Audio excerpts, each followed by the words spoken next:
그 연어회 술 파티 언급은 없고 말이죠. 쿠크다스 과자로 회유를 했다. 이런 건데요. 여러분 쿠크다스 과자 뭔지 아세요? 사진 한번 보여주실랍니까?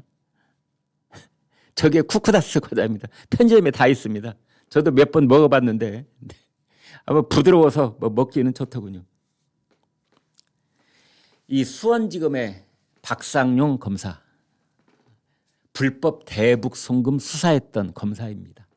지금 이제 이 사람을 어제 대검 감찰위원회가 징계 의견으로 이제 검찰총장한테 그거를 구자현 검찰총장 직무대행한테 그걸 이제 넘겼어요. 그랬더니 구자현 검찰총장 직무대행은 받자마자 숨도 안 쉬고 바로 정성호 법무장관한테 그대로 넘겼습니다.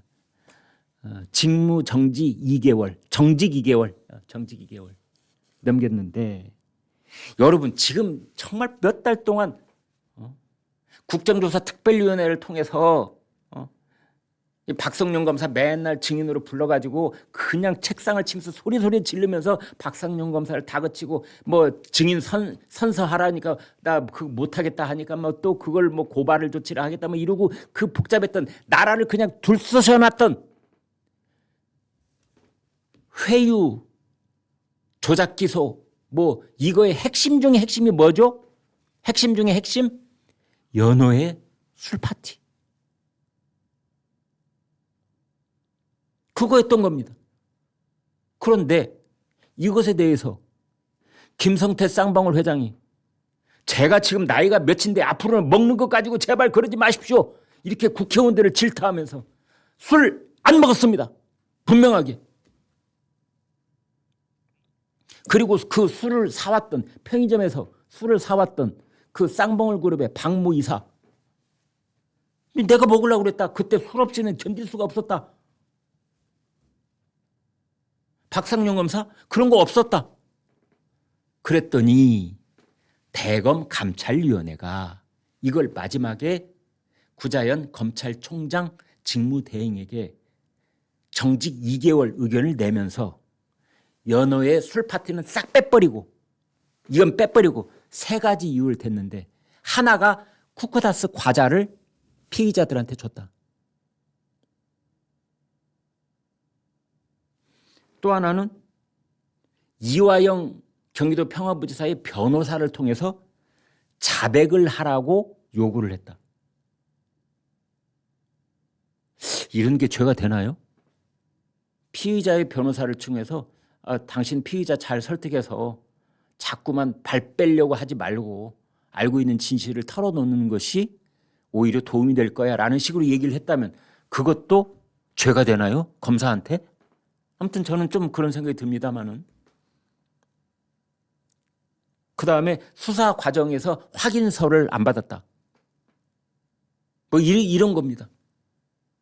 그러니까 별건 조사를 한 거예요. 대검 감찰위원회가 핵심 중에 핵심인 사안의 본질인 연어회 술 파티는 다 빼버리고 그다음에 서로 말을 맞췄다. 무슨 뭐 진술 세미나를 했다. 그래서 이화영 뭐 누구하고 같이 모여가지고 자 앞으로 조사받을 때는 또 법정에서는 이렇게 말하기를 해. 그 세미나를 했다. 이런 의혹. 진술 세미나와 연어회 술 파티. 이거에 대해서는 한마디도 없고.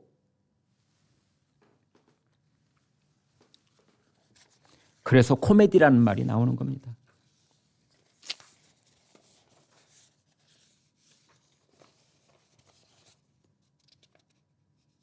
검찰 관계자가 이렇게 말했습니다.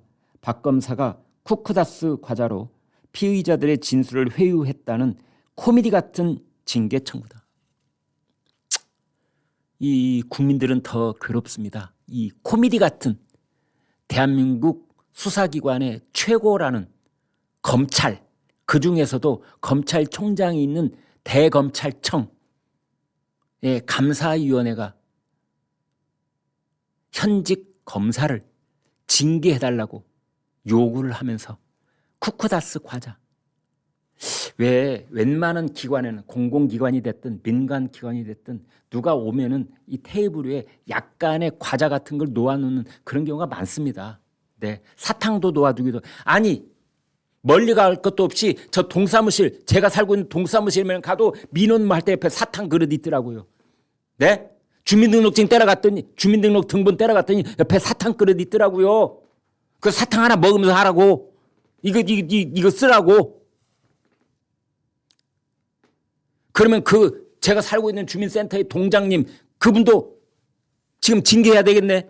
지금 대한민국에 있는 모든 공공기관에 민원 창구 옆에 놓여있는 과자 그릇 있으면 그 공공기관장 전부 다 징계해야 됩니다.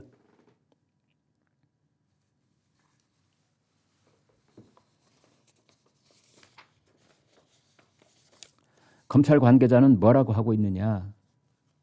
박상용 검사를 징계를 해서 검찰의 대북 송금 사건 수사를 오염시키려고 하는 것이다. 수원지검의 불법 대북 송금 사건 수사는 전체적으로 오염됐다. 왜? 쿠크다스 과자를 줬걸랑.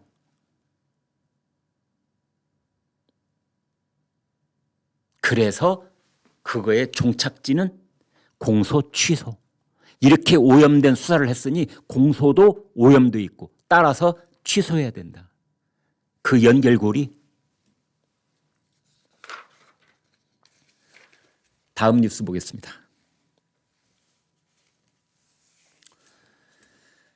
삼성전자 노사 협상이 그제 어제 있었는데 오늘 새벽에 최종 결렬이 됐습니다. 나쁜 놈이 누구냐? 사측이 잘못한 거야? 아니면 노조가 잘못한 거야? 아니면 정부가 핸들링을 잘못하고 있는 거야? 궁금합니다. 정부가 개입을 해서 이틀간 사후 조정 절차를 진행을 했지만 무산이 됐습니다. 정부는 긴급 조정권을 발동할 수 있다 이런 건데요. 긴급 조정권이 발동이 되면 근데 이거 쉽게 못할 겁니다. 특히 지금 이재명 정권의 정부는 이거 쉽게 못할 겁니다. 노조 측의 입장을 계속 눈치 보고 감안하는 이제 이런 상황이기 때문에 긴급 조정권이 발동이 되면 30일 동안 모든 쟁의 행위가 강제적으로 중단이 됩니다. 그런데 방금 들은 속보를 보니까 정부 당국자들은 긴급 조정권 발동은 고려하지 않고 있다. 뭐 이렇게 얘기를 하고 있더라고요. 오늘 새벽 3시에 최승호 초기업노조 삼성전자 지부 위원장 아무튼 최종 결렬을 선언을 했습니다. 성과급의 기준 그리고 그것을 제도화, 명문화해야 되는 것. 제가 요점만 정리해 드리겠습니다. 막 복잡한 얘기들이 굉장히 많은데요. 노조는 영업이익의 15%를 달라라는 거고 사측은 10%. 그리고 노조는 금년도, 내년도, 내후년도 앞으로 영원 세세토록 영업이익의 15%를 명문화해라, 제도화해라 라는 거고 사측은 그건 곤란하다 라는 겁니다.